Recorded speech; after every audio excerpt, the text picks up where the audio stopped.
So we're in this moment right now where, of course, the biggest story in the country is the deportation and refusal to import Abrego Garcia, the wrongly deported migrant who the Supreme Court ruled 9-0 has to be returned to the U.S. Curious right now, because this is obviously part of Trump's broader immigration agenda. Yeah. And even at a moment where he's completely underwater on the economy, I think a recent CNN poll showed him underwater 29 points among independents on the economy, so completely cratering on one of the two of his strongest tenets here. Immigration is still something that he's strong on. And so there is some reporting that even some Democrats behind the scenes are saying, like, this is what Trump does. He's setting Democrats up to talk about the one thing that he's strongest on, and of course, Democrats take the bait. So I'm curious in this moment, because this isn't just any immigration story, right? This is Trump defying the U.S. Supreme Court so that he could disappear a legal resident to a foreign gulag. And so I'm curious where you stand on this. Is this something that Democrats should be speaking on, or is this some grand distraction? I think if you're not speaking on it, I don't know why you're in public office right now. Yeah. I don't know why you're in politics, because I think this is it. I understand why people think about it as an immigration story or a deportation story, but it's not about those things. It's about whether we want to live in a free country where our rights are protected and we can't get rounded up and disappear to a foreign prison, or, you know, we live in a police state where that happens. Let's deal with the politics first. It is true that his overall approval rating on handling immigration is still probably his strongest issue, though even that has come down quite a bit from when he was inaugurated. When you break that down, though, and you get into the specifics of what people support, and G. Elliott Morris, who had been at 538, had a really helpful chart just sort of compiling all the polling on individual aspects of immigration. So by huge majorities, people don't think that, obviously, U.S. citizens who are convicted of crime should be in foreign prisons. They don't believe that immigrants should be deported without due process. Mm-hmm. They don't believe they should be deported if they haven't committed a crime. And they also, by the way, don't believe that immigrants should be deported if they've been here for 10 years and have worked and followed the law. So that, forget about potential crime, due process, foreign prisons, all that. That's just like regular immigration policy. Yeah. So I think where his support is coming from is people had genuine concern about the border under Biden, about the influx of migrants and asylum seekers, and the fact that our immigration system could not adjudicate those claims fast enough. And so a lot of those migrants were sent to various cities, and they strained public resources and all that. So I think that's where the political support is coming from.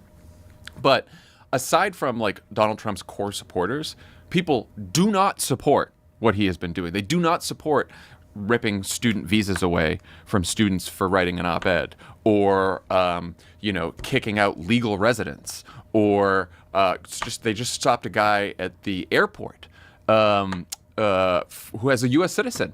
Yeah. And started searching his phone, and then someone else was coming back from Canada, U.S. citizen, for 10 years, and they detained him and put him in handcuffs and searched his phone. I mean, it's absurd. Right. And I think the reason that the Trump administration is doing this is they could have an immigration regime where they deported a lot more undocumented immigrants than Joe Biden did, and they do have the authority to do that. The president does have a broad authority and a lot of power over immigration. But what the president doesn't have is the power to round up people off the street, throw them in the back of a van, send them to a foreign country, into a foreign prison, into a fucking gulag there, and then say, oh, can't bring them back. Or even if we acknowledge that we made a mistake, can't bring them back. So knowing that he has all of this leeway, that he had all of this political capital to expend on his strongest issue, and knowing that he could actually do what he said he was going to do and go after these undocumented, hardened criminals, why within the first 100 days of your administration do you go after legal residents who have committed no crime? Do you go after American citizens? Do you go after elementary school kids? I mean, kids are getting plucked out of fucking elementary school and getting detained. And there was there are anecdotal instances where the whole town had to band together to get these kids out of detention centers because they're getting pulled out of their schools. And so why expend your political capital knowing that what you were doing would already have the vast majority of support among your base and probably a good swath of the American people, to instead do something that, to your exact point and to Elliot Morris's point, isn't going to have any semblance of broad support? So I think I can't get inside their minds. I was just going to say not to tell you to get inside of Trump's head, but here's a few possibilities. One possibility is that they don't give a shit about public opinion, and when you're doing this many deportations at once, and you're trying to have these many, you're going to make a ton of mistakes, and they just don't care about the mistakes. Because they also don't want to back down from anything, never apologize, never say you're wrong, never back down. I also think Stephen Miller is running this. Stephen Miller doesn't like legal immigrants, not just undocumented immigrants. Right. He said that he wants less legal immigration. He said during the first Trump term, and then during the campaign, Stephen Miller has talked about the next step being denaturalizations, which is people who are citizens of the United States that they're going to put through proceedings to strip away the citizenship. And this is very hard to do. It's quite a long process. But one of the reasons you can strip away someone's citizenship is if they committed fraud on their form when they tried to become a citizen, or if they engaged in terrorism, which is important because now you're seeing the Trump administration starting to say everything is terrorism. Right. If you burn a Tesla, you're a terrorist. Correct. You reverse engineer a rationale for them to be able to then point to so that you can round up the most people under that rationale. And then the darkest possibility is that they want to run a country more like a totalitarian state, more like a police state, where not only immigrants but anyone who disagrees with them, anyone who challenges them, could be deported, could be stripped of their citizenship, could be detained. And what they want to do is just pick a few people, and they like the attention they're getting on this because they want to scare the shit out of everyone else. Right. They want to scare immigrants. They want to scare people who may challenge the administration. And by lifting up these stories, they don't know. It's not because they think I heard someone say, like, oh, the Trump administration wants to be talking about this. I think they do want to be talking about this, but not necessarily because they are secure in how popular it is. I think they want to be talking about this because they want people scared. Right. It has a chilling effect, Yes. and they know that. I'm curious about the implications now of the fact that this is all being done in defiance of a Supreme Court ruling. Again, already bizarre that the hill they would choose to die on would be something where they would tack right on Clarence Thomas and Samuel Alito. Like, this was a unanimous ruling against the Trump administration. So when you position yourself to the right of those two guys on the Supreme Court, I think that shows the extent to which you've lost the plot. But how are you thinking about this now? We had this conversation about the prospect of a constitutional crisis, and there are two ways to think about this. One, from the legal perspective, it doesn't happen until the Supreme Court issues a ruling that the executive branch opts to defy. But the other one is just more broadly speaking, and of fucking course we're in a constitutional crisis because of literally everything that Trump is looking to do. But in any case, now both of those buckets are full. Now whether you're talking legally or not, we're clearly there. And so how are you thinking about this in terms of next steps, living in a country where it's clear by virtue of what he's doing that Trump wants to usurp all power from the judicial branch and the legislative branch, sees himself as all powerful, and isn't going to let any rulings or decisions handed down from a co-equal branch of government stop him from what he wants to do? I think we're going to find out because there's one more turn here, which is this will end up back at the Supreme Court, I think. Because the Supreme Court could have written a decision where they said, you must bring him home. You must take every step to bring him home. Just do it, right? What the Supreme Court said is the lower court order properly requires the government to facilitate his release. Everyone's been saying return, but it's facilitate his release from this prison. And then handle his case as it would have been handled had they not made this mistake, right? So, and then they said, the lower court also says effectuate his release, and that they have to be more specific about, and you do have to have deference to the administration's conduct of foreign affairs. So it may exceed that, but we'll leave that to the lower court. But the part that they aren't not leaving to the lower court and they're just saying yes to is you have to take steps to facilitate his release. Yeah. The Trump administration then used the court trying to say, well, this you've got to be clearer on, and there is some deference to foreign affairs. They've used that to be like, oh, we won. We actually won 9-0. So they're it's interesting because the Trump administration did not want to say the Supreme Court made its decision and now let them enforce it, which is J.D. Vance's favorite line attributed to Andrew Jackson that he has said before. So they didn't say that. So they're not like openly defying the Supreme Court. They're doing something even more sinister and frustrating, which is just pretending that the Supreme Court order is in their favor and saying that, oh, well, they want us to, the Supreme Court order, like, we're not going to go into El Salvador and bring this guy back home and return him. It's like, well, they're not saying, they would actually, if they opened the door of that prison and let Garcia walk out of the prison into El Salvador, the Supreme Court order would be fulfilled. Yeah. That would be it. They would be like, he's not going to come back here and live in Maryland ever again, blah, blah, blah. You know what? If Garcia comes back here, the Trump administration can deport him. They can go through deportation proceedings, and he'll get his day in court. But if they find it, they could just deport him again to El Salvador maybe, or to a third country. But he wouldn't be locked up in prison for the rest of his life. Yeah. So I do think on the constitutional crisis, like, this will get back to the Supreme Court.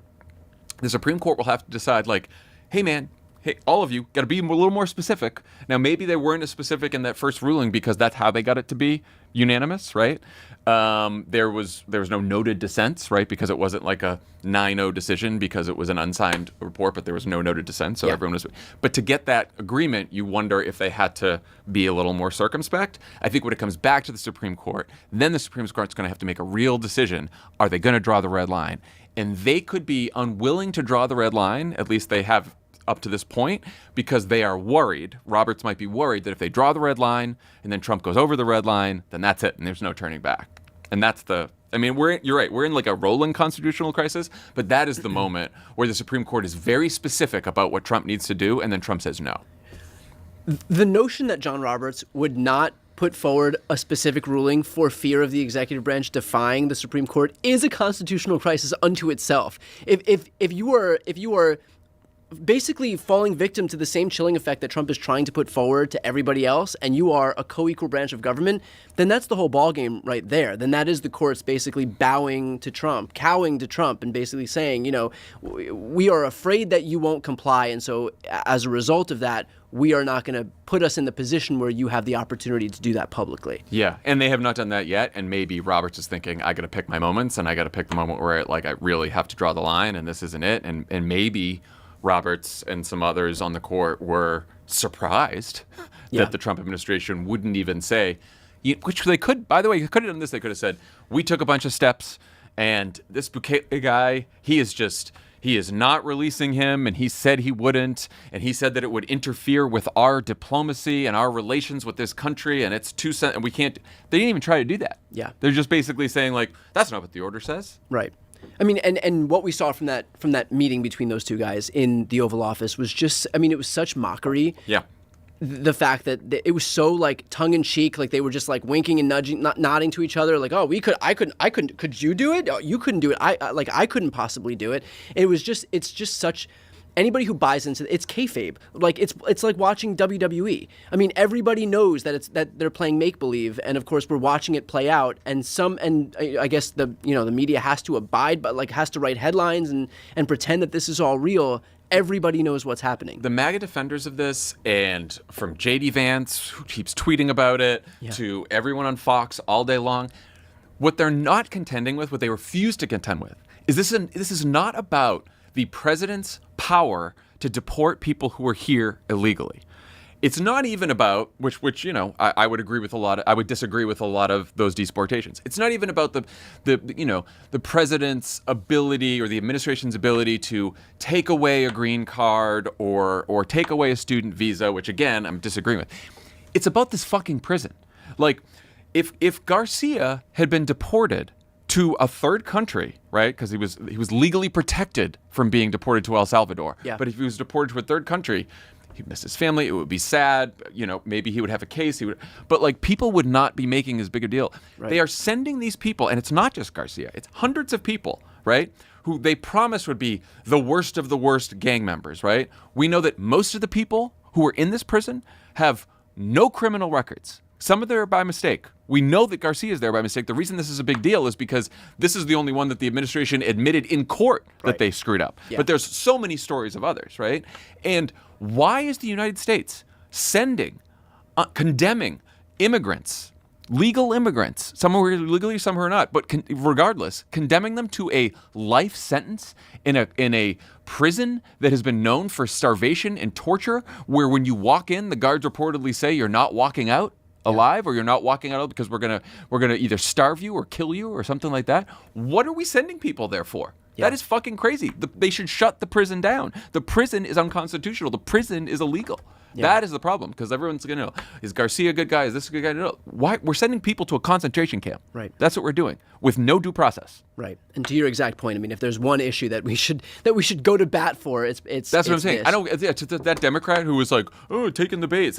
Like, first of all, put your fucking name on your statement if you're going to talk to Axios about that, because your constituents should know who you are. So then when someone primaries you, they can know what their choice is between two candidates. Yeah. And it's also just it's morally obscene. Right. It's also just fucking stupid. Right. As if we can't walk and chew gum at the same time. As if you can't condemn what he's doing to the economy and also condemn this moral atrocity that's happening under our noses. And it's wrong on the politics. Right. It's just wrong on the politics. That's not how people view this. Perfectly put. Well, we'll leave it there. For anybody watching right now, if you want to support independent media more broadly on the left, where we are contending with a major right-wing onslaught here, please make sure to subscribe to Pod Save America's YouTube channel. I'm going to put the link right here on the screen and also in the post description of this video. Favs, appreciate your time. Thanks, man.